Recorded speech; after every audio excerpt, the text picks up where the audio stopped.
ബിസ്മില്ലാ വൽഹംദുലില്ലാ വസ്സലാത്തു വസ്സലാമു അലാ അഷ്റഫി റസൂലില്ലാ വഅലാ ആലിഹി വഅസ്ഹാബിഹിൽ ഫായിസീന ബിറിളല്ലാഹ് അമ്മാ ബഅദ്.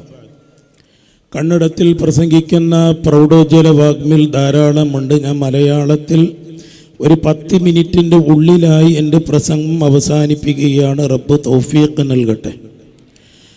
വേദിയിൽ ഉപവിഷ്ടരായ ഉലമാക്കളെ, സഹോദരന്മാരെ, ദീനീ സ്നേഹികളെ, അള്ളാഹുവിൻ്റെ അപാരമായ അനുഗ്രഹം കൊണ്ട് ഇന്ന് നമുക്ക് നമ്മുടെ സംഘടനകളും നമ്മുടെ ആദർശങ്ങളും ആശയങ്ങളൊക്കെ ഒരു ഭാഗത്ത് മാറ്റിവെച്ച് എല്ലാവർക്കും ഇവിടെ ഒരുമിച്ച് കൂടി മുസ്ലിമീങ്ങളുടെയും ദീനിന്റെ പ്രശ്നം വരുമ്പോഴേക്ക് സംഘടനകളും ആശയങ്ങളും മാറ്റിവെച്ച് ഞങ്ങൾ ഒറ്റക്കെട്ടാണ് എന്ന് കേന്ദ്ര സർക്കാരിന് കണ്ണു തുറപ്പിക്കാനുള്ള ഒരു മഹാസാഗരമാണ് ഇവിടെ ഒരുമിച്ച് കൂടിയിരിക്കുന്ന ഈ സമ്മേളനത്തിന്റെ ജനങ്ങൾക്കുള്ള ഈ ദൃശ്യം. അല്ലാഹു തആല നമ്മുടെ ഉദ്ദേശങ്ങളെ സഫലീകരിക്കട്ടെ. ബഹുമാനികളെ, വഖഫിനെ കുറിച്ച് വളരെ സവിസ്തരമായി ഷാഫി സാദി അവറുകൾ അത് വിവരിച്ചു. അത് വിവരിക്കാൻ ഏറ്റവും അർഹൻ അദ്ദേഹം തന്നെയാണ്. നമ്മുടെ വഖഫ് ഭൂമികളെ നമ്മുടെ ഗവൺമെന്റ് കയ്യേറുന്നൊരവസ്ഥ ഈ ഭരണം വന്നതിന്റെ ശേഷം മുസ്ലിമീങ്ങളുടെ പിന്നാലെ തന്നെ കൂടിയിട്ടുണ്ട് എന്നതില്ലാതൊരു സംശയമില്ല. മുത്തലാഖിന്റെ വിഷയം വന്നു, NRCയുടെ വിഷയം വന്നു, പല പള്ളികളിലേക്കുള്ള സ്ഥലങ്ങളിൽ പോയി അവിടെ സ്ഥലങ്ങൾ ഭൂമി കുടിച്ചു നോക്കാൻ വേണ്ടി തുടങ്ങി. അവരുടെ ആരാധന വസ്തുക്കളുണ്ടോ എന്ന്. അവസാനമായിട്ട് പള്ളി മാത്രമല്ല, പള്ളികളും മദ്രസകളും അറബി കോളേജുകളും യതീംഖാനകളും മുഴുവനും ഒരുമിച്ച് കൂടുന്ന ഈ ആയിരക്കണക്കിന് ലക്ഷക്കണക്കിനുള്ള വഖഫ് ഭൂമിയെ കവർന്നെടുക്കാനാണ് ഈ ഗവൺമെന്റ് ശ്രമിച്ചുകൊണ്ടിരിക്കുന്നത്. ഈ സമയത്ത് നാം എല്ലാവരും ഒറ്റക്കെട്ടായി നിന്ന് ഇതിന്റെ മുമ്പിൽ ശ്രദ്ധിക്കേണ്ട കടപ്പാടും ബാധ്യതയും ഈ ഉമ്മത്തിനുണ്ട് എന്നുള്ളത് മറന്നു പോകരുത്. ഈ രാജ്യം എന്ന് പറഞ്ഞാൽ നല്ല നല്ല മനുഷ്യന്മാരെ ഭരണം കാഴ്ച വെച്ച രാജ്യമാണ്. സർദാർ വല്ലഭഭായ് പട്ടേലിനെ കുറിച്ച്, സർദാർ പട്ടേലിനെ കുറിച്ച് ഇന്ത്യയിൽ അറിയാത്ത ഒരു കുട്ടിപോലുമില്ല. കോൺഗ്രസിന്റെ ഒരു കരുത്തനായ ഒരു നേതാവായിരുന്നു അദ്ദേഹം. ആ മനുഷ്യൻ ആദ്യത്തെ ഇന്ത്യയുടെ ആഭ്യന്തരമന്ത്രി അദ്ദേഹമായിരുന്നു. അദ്ദേഹം ആഭ്യന്തരമന്ത്രിയായിരിക്കുന്ന സമയത്ത് പെട്ടെന്നൊരു വർത്തമാനം അദ്ദേഹത്തിന് ലഭിക്കുകയാണ്. ഡൽഹിയിലുള്ള നിസാമുദ്ദീൻ ദർഗയെ ആരോ കയ്യേറി എന്നുള്ള വിവരം കിട്ടിയപ്പോഴേക്ക് ഉടനെ തന്നെ സർദാർ പട്ടേൽ അവറുകൾ തന്റെ PS ആയ ദിവ്യാശങ്കറിനെ വിളിച്ചിട്ട് പറഞ്ഞ വാക്കുണ്ട്. ദിവ്യാശങ്കർ പെട്ടെന്ന് ഇവിടെ വരണം, നമുക്കൊന്നങ്ങോട്ട് പോകണം. അതായത് ഡൽഹിയിൽ വലിയുല്ലാഹി അന്ത്യവിശ്രമം കൊള്ളുന്ന സ്ഥലം ആരോ കയ്യേറുകയാണ്. അത് വഖഫ് ഭൂമിയാണ്. ആ മഹാന്റെ ക്രോധം സംഭവിക്കുന്നതിന് മുമ്പ്, കോപം സംഭവിക്കുന്നതിന് മുമ്പ്, അദ്ദേഹം ദേഷ്യപ്പെടുന്നതിന് മുമ്പ് ഞങ്ങൾ പോയി എത്തണമെന്ന് പറയും മണിക്കൂറുകൾക്കുള്ളിലായി അവിടെ എത്തി പ്രശ്നം പരിഹരിച്ച ഒരു ആഭ്യന്തരമന്ത്രി. ഇങ്ങനത്തെ ആഭ്യന്തരമന്ത്രിയാണ് നമ്മുടെ ഭാരതദേശത്തിന്, ലോകത്തിന് ആവശ്യമുള്ളത് എന്ന് നാം മനസ്സിലാക്കേണ്ടതുണ്ട്.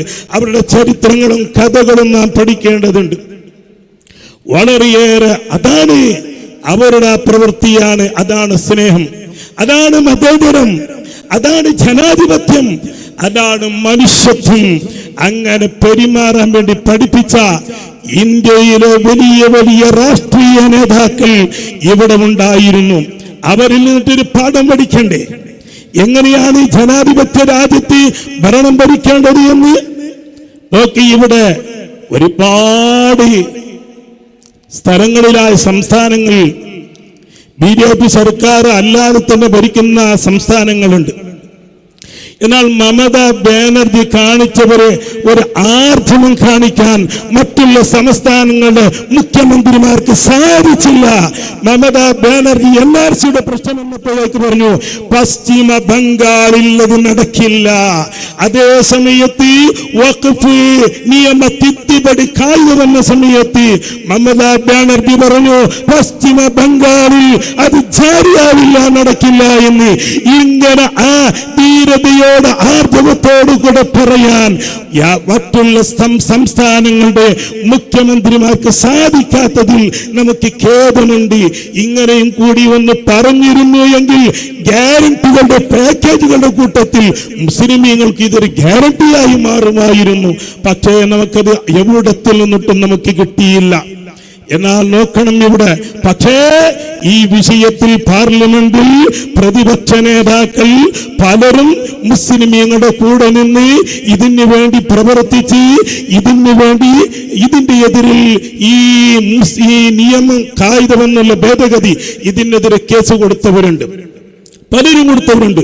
നമ്മുടെ പ്രധാനമന്ത്രി തന്നെ ഇവിടെ പറഞ്ഞു മുസ്ലിമീങ്ങളെ കുറിച്ച് ഒരു ഖേദകരമായ നിലക്കാണ് അദ്ദേഹം പറഞ്ഞത്. എന്ത് അദ്ദേഹം പറഞ്ഞത്? മുസ്ലിം ഈ വഖഫ് സ്വത്തിനെ വിനിയോഗിക്കേണ്ട രീതിയിൽ വിനിയോഗിച്ചിരുന്നു എങ്കിൽ മുസ്ലിമീങ്ങൾ ഈ സൈക്കിളിന്റെ ടയറ് പഞ്ചറടിക്കേണ്ട ഗതികേട് വരുമായിരുന്നില്ല എന്ന്. യഥാർത്ഥത്തിൽ നമ്മോടുള്ള ഒരു സ്നേഹം കൊണ്ട് പറഞ്ഞതല്ല ഇത് മുസ്ലിം സമുദായത്തിനെ ഭിന്നിപ്പിക്കാനാണ്. ഇത് കേട്ടിട്ട് പലരും പറഞ്ഞു അദ്ദേഹം പറഞ്ഞത് ശരിയല്ലേ, സത്യമല്ലേ എന്ന്.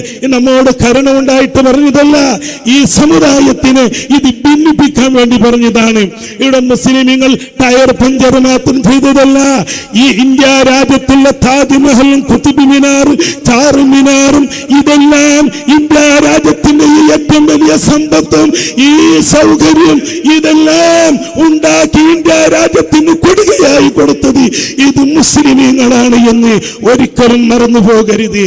ഇതൊന്നും അവർ കണ്ടില്ല, ഇത് മനസ്സിലാക്കില്ല. 10 കിലോമീറ്റർ നടന്നു പോയിട്ട് സൈക്കിൾ ചവിട്ടിയിട്ട് പഠനം പഠിക്കാൻ വേണ്ടി ഓടിയ അബുൽ കലാം ആസാദ് ശാസ്ത്രജ്ഞനായത് മാത്രമല്ല ഇന്ത്യയുടെ രാഷ്ട്രപിതാവായി മാറി. അത് കാണുന്നില്ലേ? നിങ്ങൾക്ക് ആ ചരിത്രം അറിയില്ലേ? എത്ര പേരാണ് ഇന്ത്യ രാജ്യത്തിന്റെ രാഷ്ട്രപതികളായി മാറിയത്? ഇങ്ങനെ നോക്കുമ്പോഴേക്ക് ഇതെല്ലാം കണ്ണടച്ചിട്ട് മുസ്ലിമീങ്ങളെ മാത്രം പിന്നാലെ കൂടി നീങ്ങുമ്പോഴേക്ക് അവസാനം നമ്മുടെ വഖഫ് ഭൂമിയിൽ കയ്യേറാൻ വേണ്ടി വന്നപ്പോഴേക്ക് നമ്മളേറെ ജാഗ്രതരാകണം. 35 വിഷയത്തിലാണ് 35 ഭേദഗതിയാണ് കൊണ്ടുവന്നത്. 35 ഭേദഗതി. ഇതിൽ കോടതി ഇപ്പോൾ 3 നമുക്കൊരു തൃപ്തികരമായ ഒരു ആശ്വാസം നൽകിയത്. ഈ 35-ൽ 34 അതിനെ തിരിച്ചെടുത്ത് മുസ്ലിമീങ്ങൾക്ക് അനുകൂലമായി വിധിച്ചു. 35-ാമത്തെ മുസ്ലിമീങ്ങൾക്കും ഇസ്ലാമിന് എതിരാണ് എങ്കിൽ അതുപോലെ നമുക്ക് കിട്ടാതെ ഈ നമ്മുടെ ഉലമാ കോർഡിനേഷൻ പോലത്തെ ഈ നടത്തുന്ന ഇതുപോലത്തെ പ്രതിഷേധ സമ്മേളനങ്ങൾ ഞങ്ങൾ അവസാനിപ്പിക്കുകയില്ല, അത് തുടർന്നുകൊണ്ട് തന്നെ പോകുമെന്ന് ഈ സമയത്ത് ഞാൻ അത് പറയാൻ ഉദ്ദേശിക്കുകയാണ്. പടച്ചറബതിന് നമുക്ക് തൗഫീഖ് നൽകട്ടെ. പക്ഷേ നമുക്ക് നിയമത്തിന്റെ മുമ്പിൽ നമുക്ക് സുപ്രീം കോടതിയോട് വിശ്വാസമുണ്ട്. ആ സുപ്രീം കോടതിയോട് നമുക്ക് ബഹുമാനമുണ്ട്. സുപ്രീം കോടതി നമ്മെ കൈവിടുകയില്ല എന്നുള്ള ഉറപ്പുണ്ട്. ബഹുമാനപ്പെട്ട സുപ്രീം കോടതി നമ്മെ സഹായിക്കുമെന്നുള്ള ബോധമുണ്ട്. അതുകൊണ്ട് ആരും വികാരഭരിതരാകാതെ നിയമം ലംഘിക്കാതെ എന്തെങ്കിലും ഇവിടുത്തെ ഗവൺമെന്റിനോ കോടതിക്കോ സംവിധാനത്തിന് വിരുദ്ധമാകാതെ ആ നല്ല രീതിയിൽ തന്നെ ഇതിന് നേരിട്ട് മുന്നോട്ട് കൊണ്ടുപോകണമെന്ന് എല്ലാവരോടും വസിയത്ത് ചെയ്തു. അല്ലാഹു തആല ഇതിന് തൗഫീഖ് നൽകട്ടെ എന്ന് പ്രാർത്ഥിച്ച് എന്റെ സംസാരം ഞാൻ നിർത്തുകയാണ്. വആഖിറു ദഅവാനാ അൽഹംദുലില്ലാഹി റബ്ബിൽ ആലമീൻ. അസ്സലാമു അലൈക്കും.